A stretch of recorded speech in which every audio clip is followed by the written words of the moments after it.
Welcome back dito sa channel natin. Magbibigay tayo ng latest update sa Mall of Asia Expansion Project. So ayun guys, finally itong harap ng mall nasa finishing na.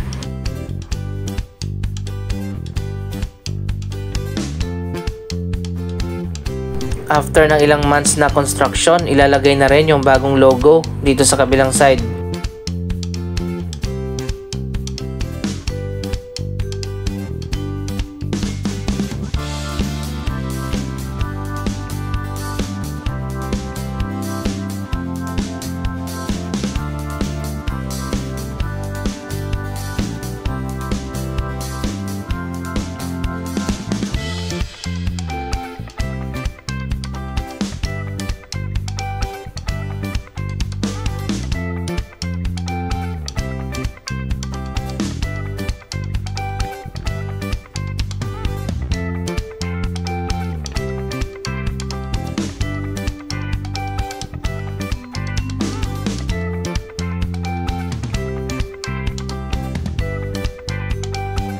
Dito naman sa gitna, ongoing pa yung ginagawang construction dito.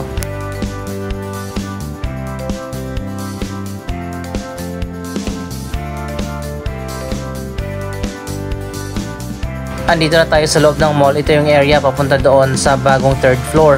Sarado pa yan ngayon kasi ginagawa pa. Ibinalik na pala dito yung mga giant stuffed animal.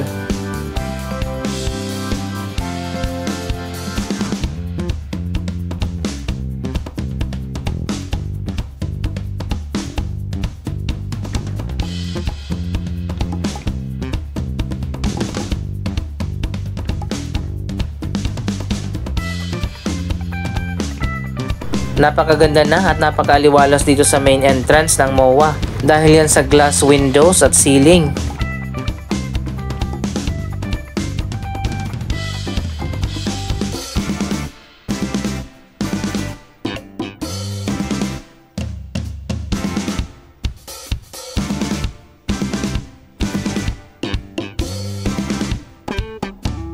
Sa ngayon ay ongoing pa rin ang malaking bahagi ng Mall of Asia Expansion Project. Naka-ready na nga itong mga bagong hagdanan na paakyat sa 3rd floor at sa bagong Sky Garden sa taas.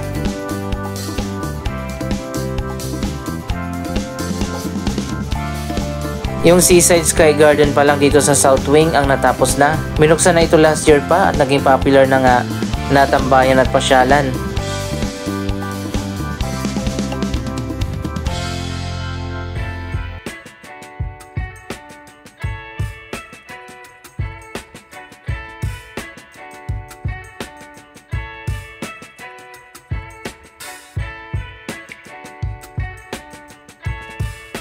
Mula dito sa Sky Garden, kitang-kita na natin ang lawak na ng SM Prime Reclamation.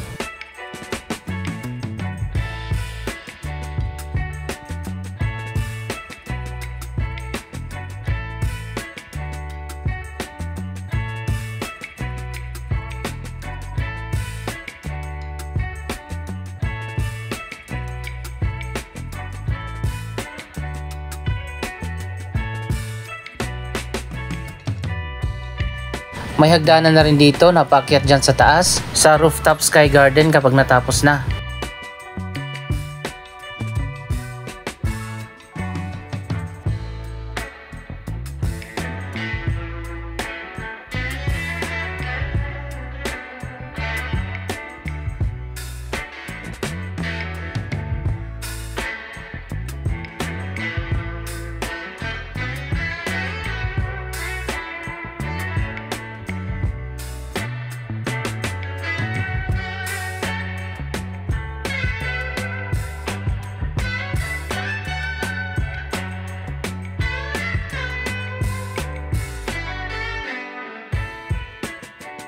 Parang resort din ang pagkakadesign ng Sky Garden. Meron ditong mini pool, artificial pond at waterfalls at fountain.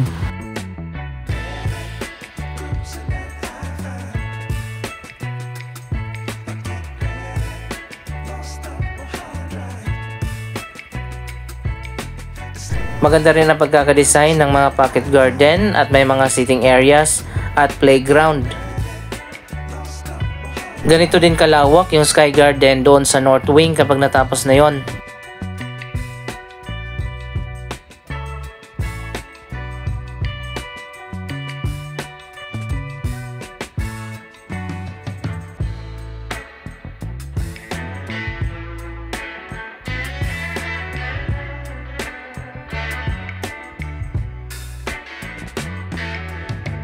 Ito na yung part ng North Wing na natapos na dito sa likod ng mall. Last week ay binuksan na nga dito.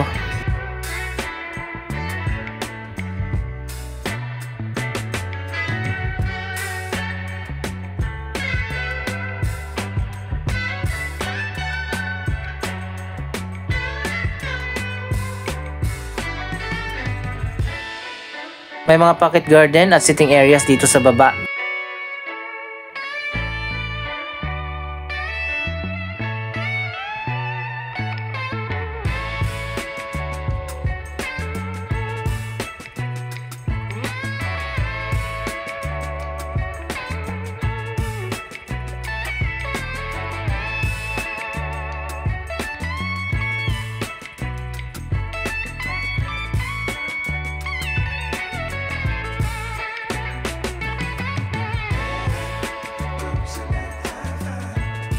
Mas maganda na ngayon yung bagong Mall of Asia dahil nga sa skylight na nagbibigay ng additional na liwanag dito sa loob ng mall.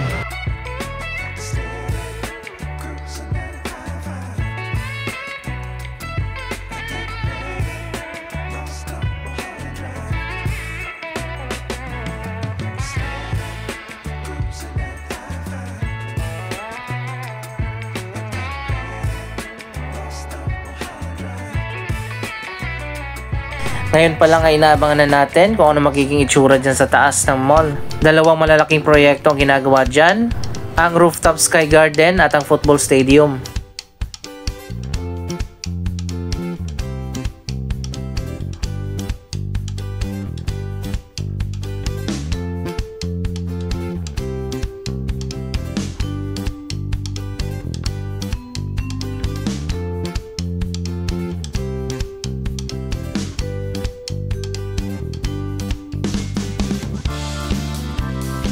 Ito naman yung open area na bahagi ng North Wing.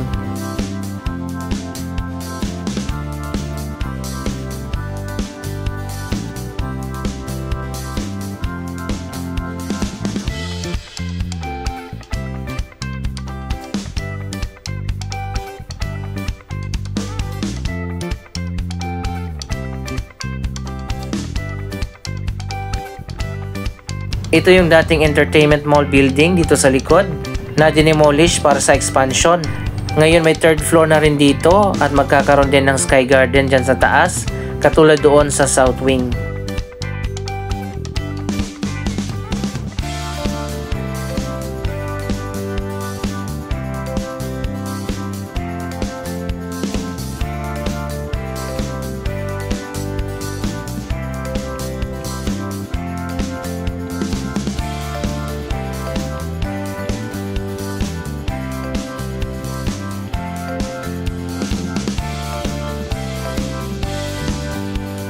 Ayon pa sa mga design na nakita natin noon, ganito yung magiging itsura dyan sa taas kapag natapos na yung football stadium at Sky Garden.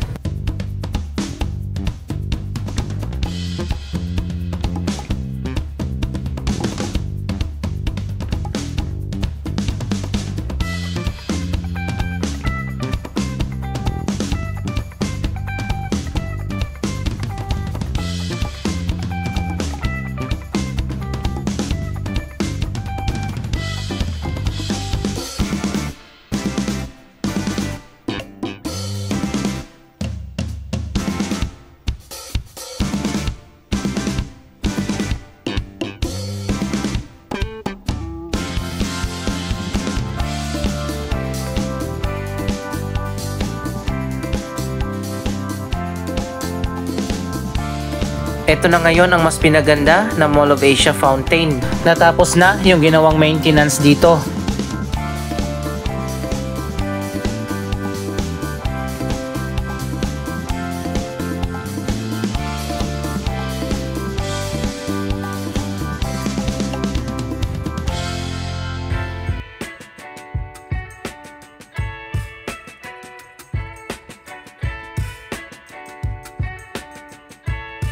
Dito naman tayo sa ginagawang SM Prime Reclamation Project.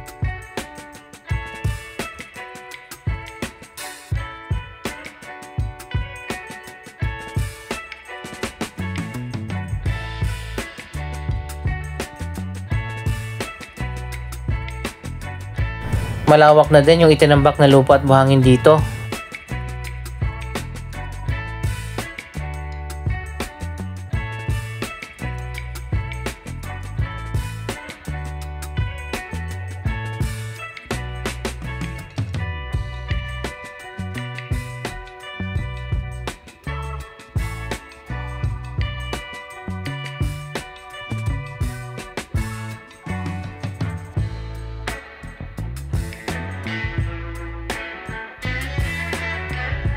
Nasa 360 hectares ang lawak ng man-made island na itatayo dito.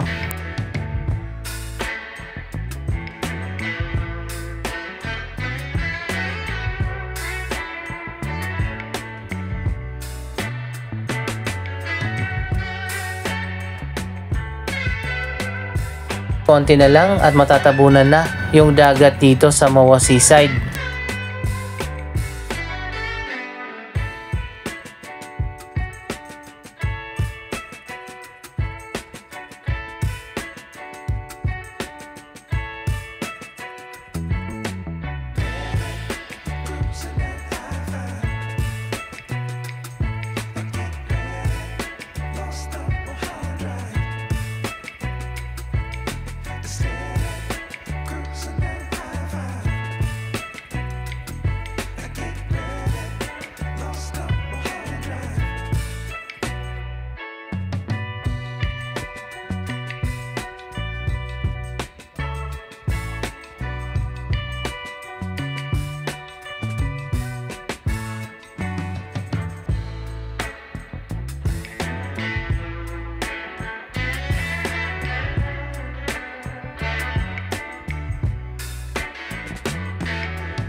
Anyway, excited na ba kayo sa mga bagong proyekto na itatayo dito ng SM?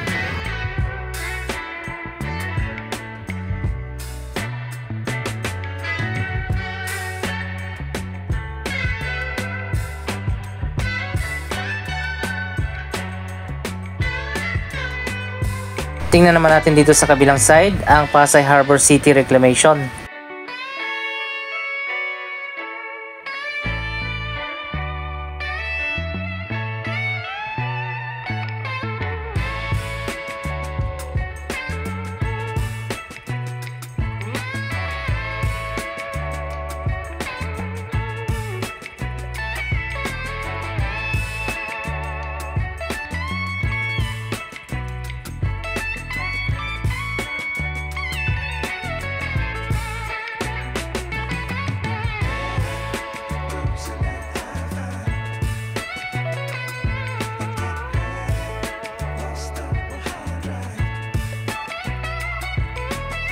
...265 hectares naman ang lawak nito at magkakaroon dito ng 7 na district.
Anong masasabi nyo sa progress ng Mall of Asia expansion at sa mga reclamation projects dito sa Manila Bay?